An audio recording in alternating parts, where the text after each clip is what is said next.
Do you feel the vibes?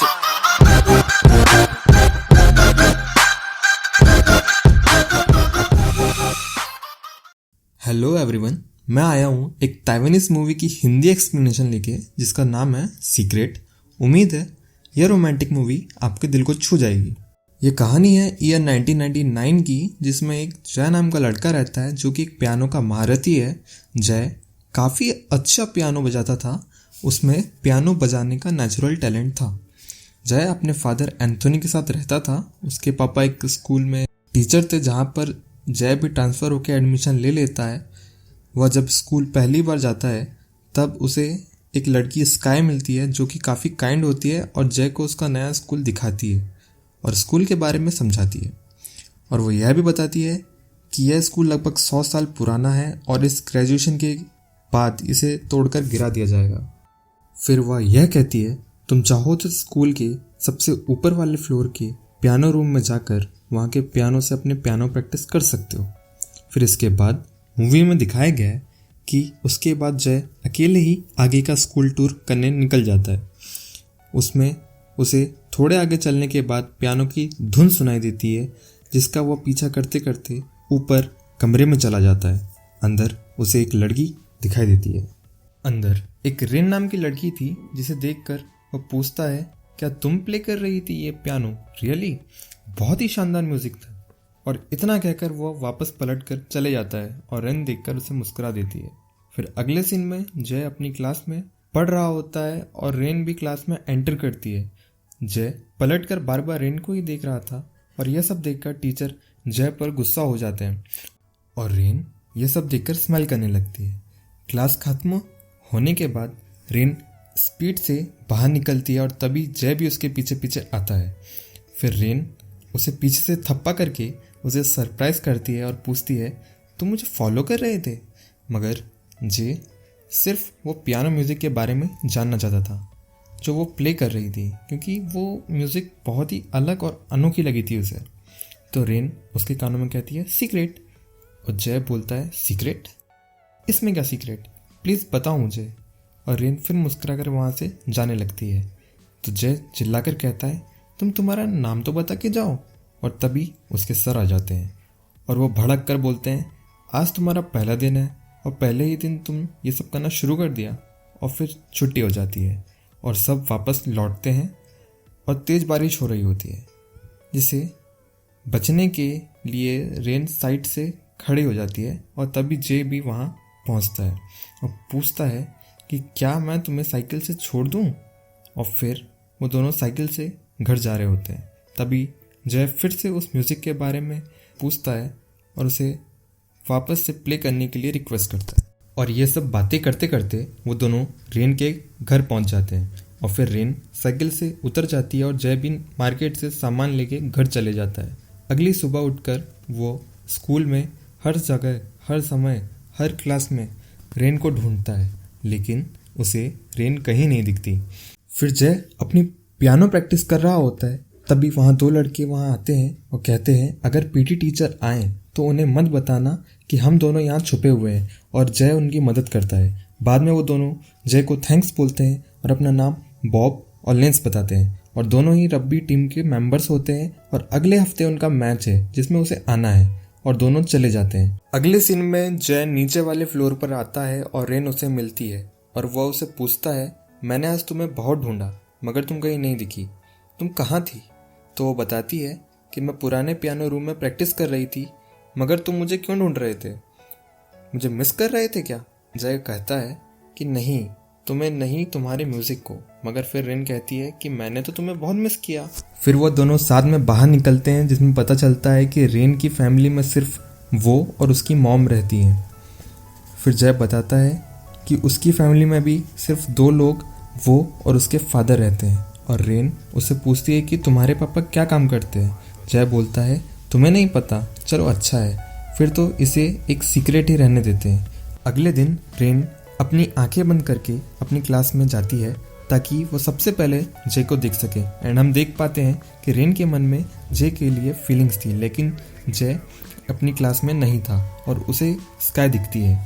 तभी अचानक एक स्टूडेंट आकर कहता है, जय ने स्कूल के बेस्ट पियानो प्लेयर के साथ पियानो बैटल करने वाला है और सारे बच्चे पियानो रूम में इकट्ठा होते हैं और रेन भी ये सुनकर वहाँ पहुँचती है। फ्रेंड्स, एक्चुअली ये एक म्यूज़िक स्कूल था, तो स्कूल के बेस्ट पियानो प्लेयर को चैलेंज करना बहुत ही बड़ी बात थी।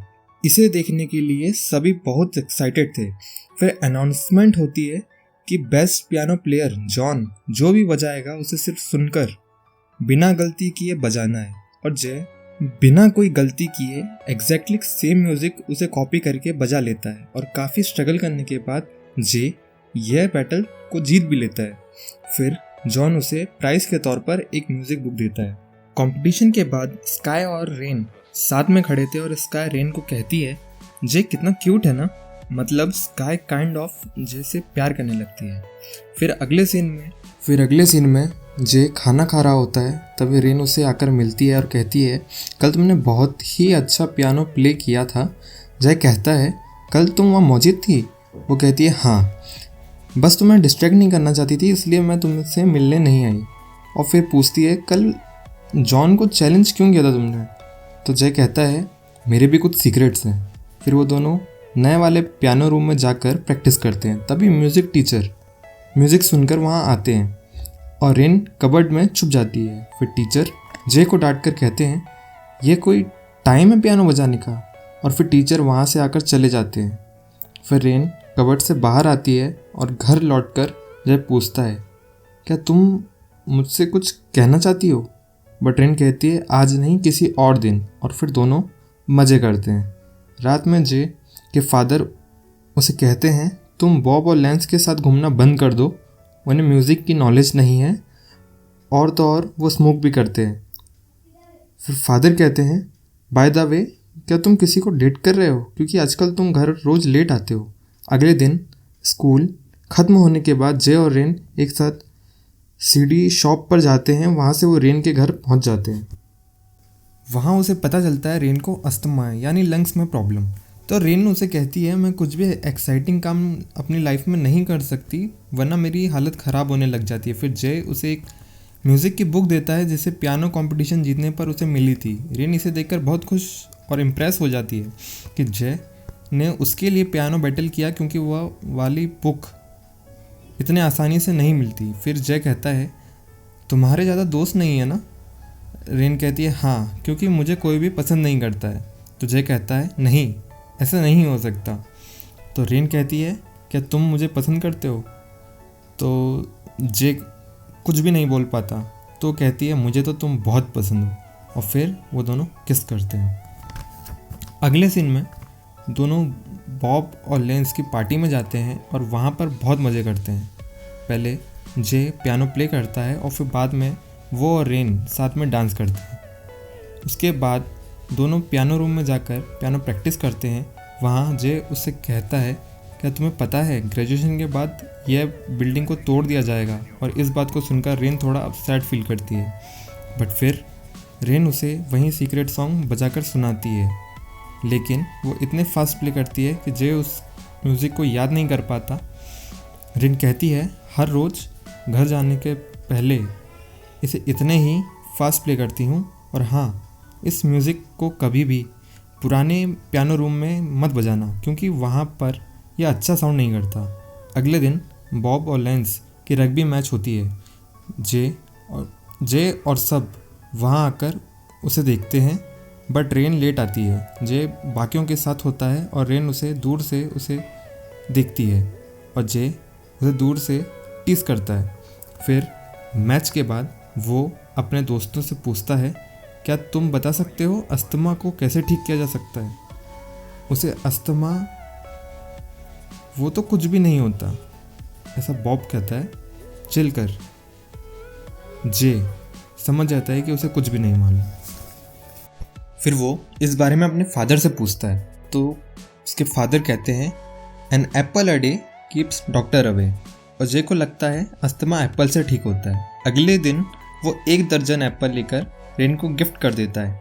उसके बाद दिखाते हैं वो लोग क्लास में बैठे थे और रेन लास्ट सीट पर बैठी होती है। जय उसे एक पर्ची लिख कर देता है। अपने दोस्तों को कहता है, लास्ट में जो लड़की बैठी है उसे ये पास कर दो। उसके बाद पियानो रूम में जे प्रैक्टिस कर रहा होता है तभी स्काई वहाँ आती है और स्काई उसे किस कर लेती है। जे की आईज बंद होती हैं और वो सोच रहा था कि किस करने वाली लड़की रेन है, पर तभी वहाँ एक वर्कर चिल्लाता है, रेन रेन रुक जाओ। और ये सुनकर जे अपनी आंखें खोलता है और स्काई को देखता है। वो घबरा जाता है और वहाँ से बाहर निकलता है रेन को ढूंढने, पर उसे वो नहीं मिलती। हम एज एन ऑडियंस सोचते हैं जे ने रेन को बुलाया था तो स्काई क्यों आई और ये रेन कहाँ चली गई। अगले दिन जे रेन के घर के बाहर वेट करता है कि शायद वो रेन से मिल पाए, लेकिन वो घर से बाहर नहीं आती। इसके बाद जे स्काई को सॉरी बोलता है। उस शाम वो फिर से रेन के घर के बाहर जाता है और बेल बजाने पर उसकी मदर गेट खोलती है। जे पूछता है कि आखिर रेन स्कूल क्यों नहीं आ रही है, तो बताती है रेन ने स्कूल छोड़ दिया है, उसकी अस्थमा की प्रॉब्लम बढ़ चुकी है तो वो आराम कर रही है, तुम बाद में आना। फिर धीरे धीरे 5 महीने बीत जाते हैं और रेन का कोई अता पता नहीं होता। जे की लाइफ थोड़ी नॉर्मल होती है और वो स्काई के साथ पियानो प्रैक्टिस करने लगता है। और अब आता है ग्रेजुएशन सेरेमनी का दिन। जय को पियानो परफॉर्मेंस देनी थी और वो बहुत ज़्यादा नर्वस था, तो उसके हाथों में स्काई अपना गुड लक बैंड पहना देती है और ऑल द बेस्ट कहती है। थोड़ी देर बाद जय अपना पियानो परफॉर्मेंस देता है और सब कुछ सही सही चल रहा था, पर तभी दूर साइड से रेन वहाँ आती है और उसे उसके परफॉर्मेंस को देख रोने लगती है और फिर वहाँ से भाग जाती है। रेन को देख जय खुश होता है, लेकिन उसे भागता देख वो भी अपनी परफॉर्मेंस छोड़ वहाँ से उसके पीछे भागता है। सारी ऑडियंस हैरान हो जाती है कि इस बंदे को क्या हुआ। फिर जय रेन के पास पहुँच जाता है और उसे कहता है, तुम कैसी हो रेन? और रेन उसे ज़ोर से हग कर लेती है और जय बोलता है, अब कभी गायब मत होना। तभी जय के फादर उसे बुलाते हैं और जय रेन से कहता है, क्लासरूम में तुम मेरा इंतज़ार करना, मैं अभी आया। और जय ऑडिटोरियम में जाकर स्काई को उसका बैंड लौटा देता है और उसे थैंक्स बोल क्लासरूम की ओर भागता है, जहां उसे लगता है रेन वहां उसका इंतज़ार कर रही है। क्लासरूम में बॉब और लेंस थे। वो उनसे पूछता है, क्या तुम यहाँ कोई लड़की को देखा तुमने? वो पूछते हैं, कौन? जय कहता है, रेन, जो मेरे साथ तुम्हारी पार्टी में डांस कर रही थी। तो वो दोनों कहते हैं, जय तुम ठीक हो ना? तुम ये सब क्या बोल रहे हो? कौन लड़की? उस पार्टी में सिर्फ तुम अकेले डांस कर रहे थे, जो कि काफ़ी वियर्ड था। ये सुन जय रेन के बारे में याद करने लगता है और तभी हमारे सामने एक राज खुलता है। हम देख पाते हैं आज तक जय ने जितनी भी बार रेन से बात करी थी, उनमें से एक भी जगह पर रेन थी ही नहीं, बल्कि जय अकेला ही था। लोग उसका मजाक भी बनाते थे मगर उसे समझ नहीं आता था। मतलब पियानो रूम से लेकर ग्राउंड और कॉरिडोर तक एंड पियानो बैटल से डांस पार्टी तक कहीं भी रेन थी ही नहीं, सिर्फ और सिर्फ जय अकेला था। और उस दिन स्काई ने जो उसे किस किया था, क्योंकि जय को नोट स्काई को मिला था, क्योंकि उसके पीछे रेन थी ही नहीं। यानी इस पूरे फिल्म की शुरुआत से लेकर अब तक जय की रेन एक कल्पना थी। जय रेन के बारे में सोच सोच कर परेशान हो जाता है कि क्या वो असलियत थी या फिर जय की एक इमेजिनेशन। वो कुछ भी समझ नहीं पाता और अपनी क्लास में बैठा परेशान था।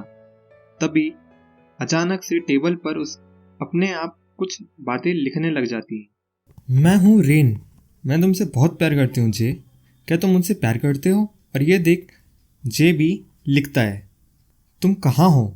और तब जय ये लिखने की कोशिश करता है कि वो उससे प्यार करता है, तो इंक ख़त्म हो जाती है एंड वो पैनिक में सिर्फ एक हार्ट बना देता है, जो इंडिकेट करता है कि जय भी रेन से प्यार करता है। बट यहाँ सोचने वाली बात यह है कि रेन आखिर गई कहाँ और ये बीच में जादू से लिखा कैसे आ गया।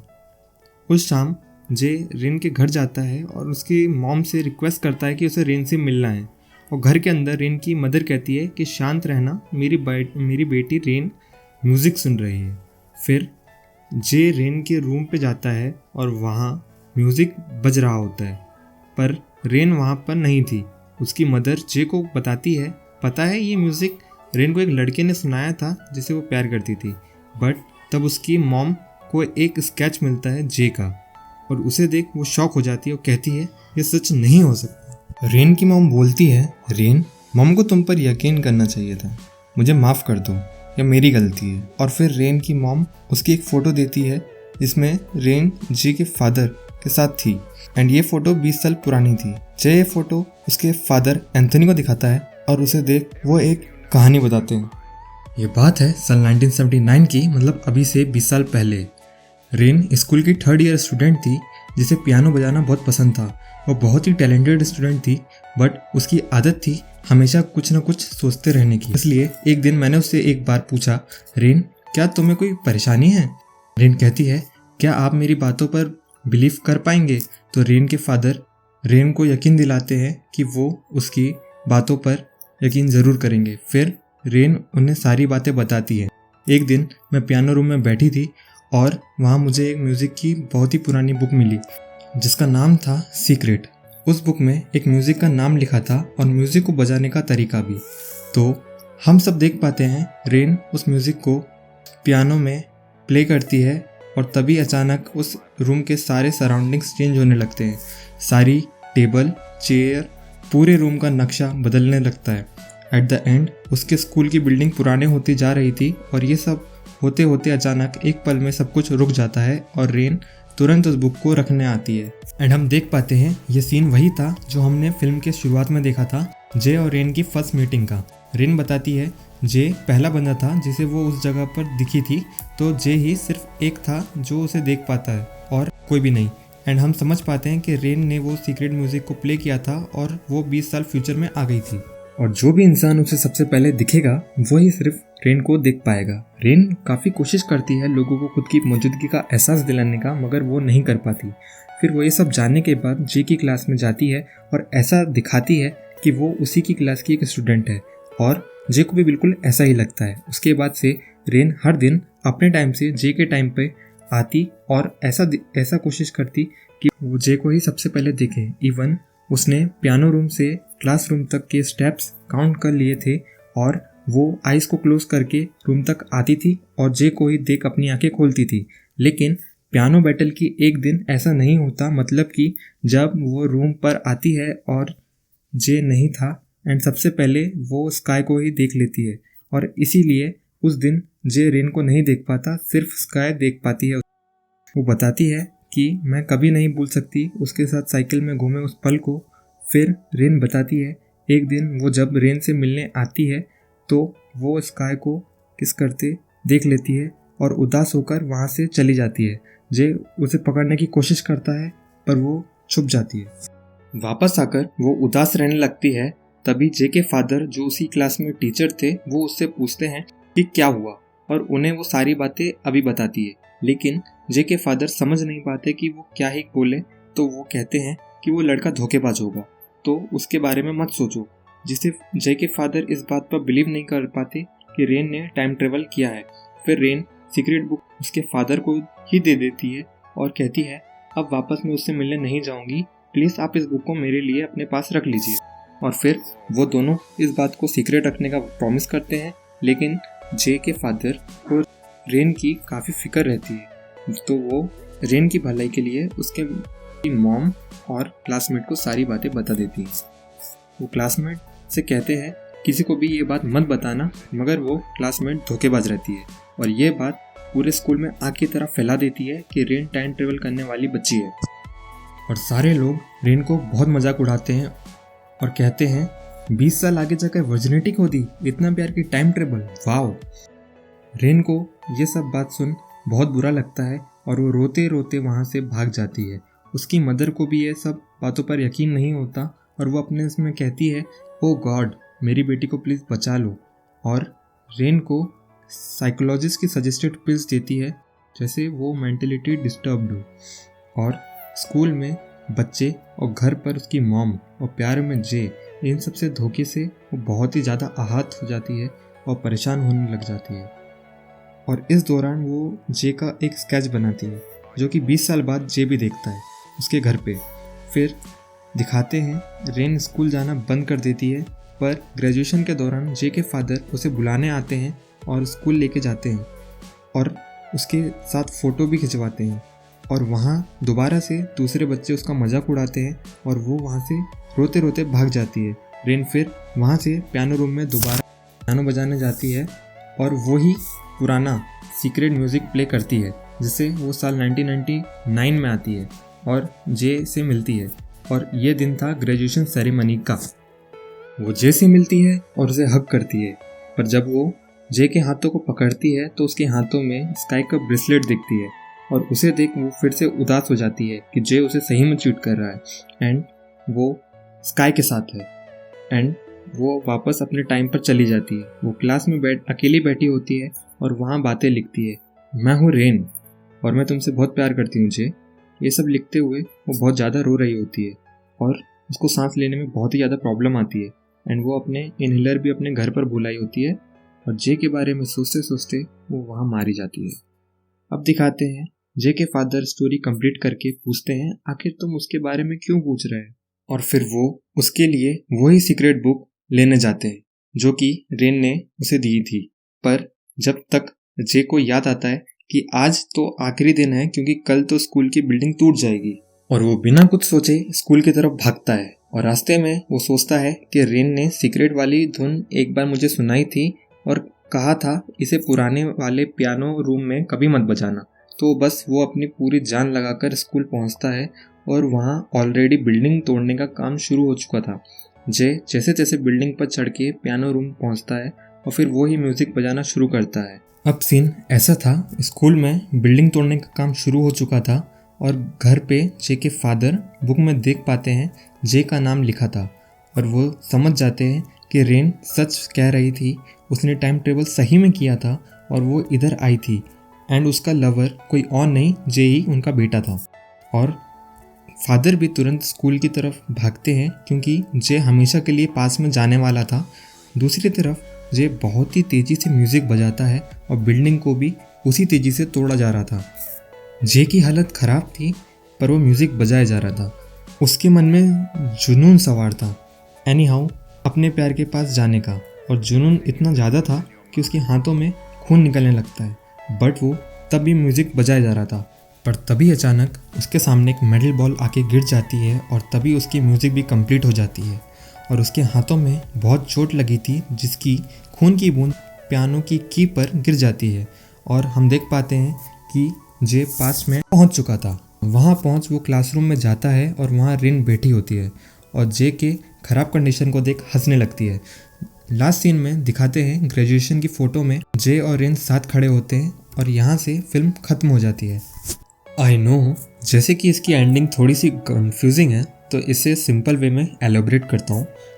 जे जब पास में आता है तो वो उस टाइम पर आता है जब रेन ने टाइम ट्रेवल शुरू नहीं किया था और उसे पता नहीं था कि जे आखिर है कौन, और धीरे धीरे उनकी दोस्ती आगे बढ़ी और परवान चढ़ी और रेन को दोबारा से जे से प्यार हो जाता है एंड जे हमेशा हमेशा के लिए पास में ही रुक जाता है क्योंकि आपको याद होगा प्रेजेंट टाइम में स्कूल टूट चुका है तो वापस नहीं आ सकता, तो वो पास में ही अपने प्यार रेन के साथ रह जाता है और इससे पास पूरा चेंज हो जाता है एंड उसी कारण उसका फ्यूचर भी, क्योंकि रेन कभी टाइम ट्रेवल करती ही नहीं और दोनों साथ हो जाते हैं।